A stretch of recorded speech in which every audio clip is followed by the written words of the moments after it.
आप सब लोगों को नमस्कार। पिछले कई दिनों से मेरे पास दिल्ली भर से लोग आ रहे हैं। मैं भी दिल्ली में घूमता रहता हूं, लोगों से बात कर रहा हूं।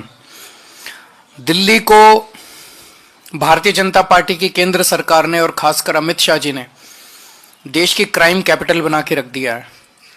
इतने ज्यादा अपराध हो रहे हैं, खुलेआम चोरियां हो रही हैं, डकैती हो रही है, चेन स्नैचिंग हो रही है, महिलाओं का घर से निकलना मुश्किल हो गया है, गैंग वॉर हो रहे हैं।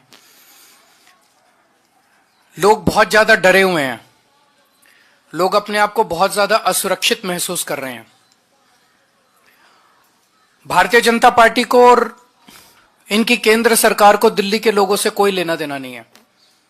ये लोग तो दिल्ली वालों से नफरत करते हैं और इसी नफरत का नतीजा है कि आज 25-27 साल से भारतीय जनता पार्टी दिल्ली की सत्ता में नहीं आ पाई है। लेकिन हमें तो लेना देना है। दिल्ली के लोग तो हमारे हैं, दिल्ली के 2 करोड़ लोग हमारा परिवार हैं। अगर दिल्ली में किसी को तकलीफ होती है तो केजरीवाल के दिल में दर्द होता है, मुझे तकलीफ होती है, तो हम चुप नहीं बैठ सकते। तो मैंने जगह जगह लोगों को यह भरोसा दिलाया है कि आम आदमी पार्टी की सरकार बनेगी तो जितनी आरडब्ल्यूएज हैं उनको अपने अपने इलाके में सिक्योरिटी गार्ड अपॉइंट करने के लिए दिल्ली सरकार की तरफ से उचित राशि दी जाएगी। इसके कुछ मापदंड बना लेंगे कि किस आरडब्ल्यूए को कितने सिक्योरिटी गार्ड का पैसा देना है, कितना पैसा देना है, एरिया के हिसाब से होगा या नंबर ऑफ फैमिलीज के हिसाब से होगा, उसका एक मापदंड बना लेंगे। लेकिन सरकार बनने के बाद लोगों को अपने अपने इलाके के अंदर security guards, private security guards appoint करने के लिए, ताकि वो सिक्योरिटी गार्ड्स वहां पे लोगों को सुरक्षा प्रदान कर सकें। बेसिक सुरक्षा, वैसे तो पुलिस को कोई रिप्लेस नहीं कर सकता और ना ही हमारा मकसद है पुलिस को रिप्लेस करने का, लेकिन अपने अपने इलाके के अंदर बेसिक सुरक्षा के लिए, ताकि कोई भी चोरी करके भागे तो उसको पकड़ा जा सके, कोई भी अनऑथराइज्ड लोग अंदर ना आ सकें। इन सब चीजों पे कंट्रोल करने के लिए लोगों को, जैसे हमने पूरी दिल्ली में सीसीटीवी कैमरे लगवाए, अब कोई भी अपराध होता है तो उस सीसीटीवी कैमरे से उस अपराध को कंट्रोल करना आसान हो जाता है, उस अपराधी को पकड़ना आसान हो जाता है। ऐसे ही हम सिक्योरिटी गार्ड आरडब्ल्यूएस के जरिए उनको पैसा देके सिक्योरिटी गार्ड मुहैया कराएंगे। ये भी हमारी एक गारंटी है इस चुनाव के अंदर। अगर आपके कोई एक आध क्वेश्चन हैं तो बता दीजिए। बीजेपी धरना पार्टी बन गई है। रोज इनके लिए मैं सोच रहा हूँ एक टेंट लगवा देता हूँ बाहर, मेरे घर के बाहर, और परमानेंटली ये भी 100-200 आदमी वहां बिठा दें। रोज बस बैनर बदल लिया करें कि आज इसके लिए धरना कर रहे हैं, आज उसके लिए धरना कर रहे हैं।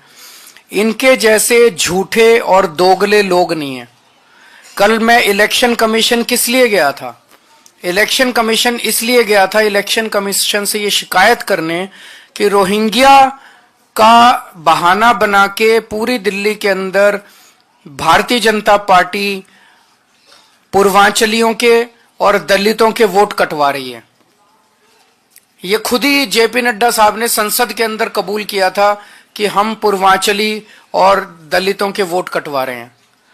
कल उसी की शिकायत करने के लिए मैं गया था कि पूर्वांचलियों के वोट कटवा रहे हैं, और ये मेरे ऊपर उलझुल वो लगा रहे हैं। जितना काम आम आदमी पार्टी ने, जितने एमएलए पूर्वांचल समाज से बनाए, आप देख लो जितनी टिकटें हम देते हैं और जितनी टिकटें ये देते हैं। पूर्वांचल से जितने लोग आते हैं वो कच्ची कॉलोनियों में रहते हैं। कच्ची कॉलोनियों के अंदर 2014 के पहले जीना मुश्किल था, नरक की जिंदगी थी, कीचड़ ही कीचड़ रहता था, कोई विकास नहीं था। सुप्रीम कोर्ट और केंद्र सरकार के ऑर्डर्स के मुताबिक वहां विकास नहीं हो सकता था। कच्ची कॉलोनियों में 90% से ज्यादा लोग पूर्वांचली रहते हैं। मैं भारतीय जनता पार्टी से पूछना चाहता हूं, 10 साल के अंदर आपने कच्ची कॉलोनियों के लिए क्या किया? एक भी सड़क बनवाई इन्होंने, एक भी गली बनवाई इन्होंने पूर्वांचल समाज के लिए, एक भी विकास का काम किया इन्होंने पूरी दिल्ली में? कच्ची, तो हमारे पास इतना पैसा था, इतनी पावर थी, कर देते। दिल्ली की सारी कच्ची कॉलोनियों में सड़कें बनवाई, गलियां बनवाई, सीसीटीवी कैमरे लगवाए, नालियां बनवाई, सीवर के कनेक्शन दिए, पानी की पाइपलाइन डलवाई, अस्पताल बनवाए, मोहल्ला क्लिनिक बनवाए, स्कूल बनवाए, उनको इज्जत और सम्मान की जिंदगी दी है मैंने। आज जिन कच्ची कॉलोनी में 3,000 रुपए गज का रेट था 2015 में, आज वहां 1 लाख रुपए का ऊपर का गज का रेट है और लोगों को सम्मान की जिंदगी मिली है। भारतीय जनता पार्टी ने क्या किया? केवल धरने प्रदर्शन करते हैं ये लोग, गंदी राजनीति करते हैं ये लोग, काम नहीं करते, काम इनसे कुछ नहीं होते।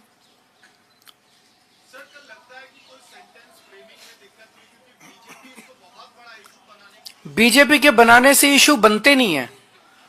बीजेपी के जितने इशू थे वो इनको उल्टे पड़ते जा रहे हैं। इन्होंने रोहिंग्या किया, अब ये कहते हैं टीवी वालों को फोन कर रोहिंग्या पे डिबेट मत कराना। फिर उन्होंने शीश महल उठाया, अब टीवी वालों को फोन करके शीश महल पे डिबेट मत कराना। जितने मुद्दे ये उठा रहे हैं वो इनको उल्टे पड़ रहे हैं। क्यों? क्योंकि इनके मुद्दे फर्जी हैं। ये दिल्ली के विकास की बात नहीं करते, केवल गाली गलौज की बात करते हैं। सुबह से शाम तक केजरीवाल को गाली, केजरीवाल को गाली, केजरीवाल को गाली। केजरीवाल को गाली से क्या दिल्ली का विकास होगा? केजरीवाल को गाली देने से क्या देश का विकास होगा? अरे देश की बात करो, दिल्ली की बात करो, लोगों की बात करो। लोगों को जीना हराम हो रहा है, महंगाई और बेरोजगारी। कल भी मैं गया था शाम को एक झुग्गी बस्ती के अंदर, बेरोजगारी का ये आलम है। एक एक घर के अंदर बच्चे बैठे हैं बिना रोजगार के। इनको चिंता है रोजगार की? इनको चिंता है बच्चों की कि उनको रोजगार कैसे देंगे? महंगाई से लोगों का घर का खर्चा नहीं चल रहा, चिंता है इनको? बस सारा दिन केजरीवाल के खिलाफ धरने, प्रदर्शन, गाली, केजरीवाल ये, केजरीवाल वो। इसीलिए तो इनको कोई वोट नहीं दे रहा। Thank you.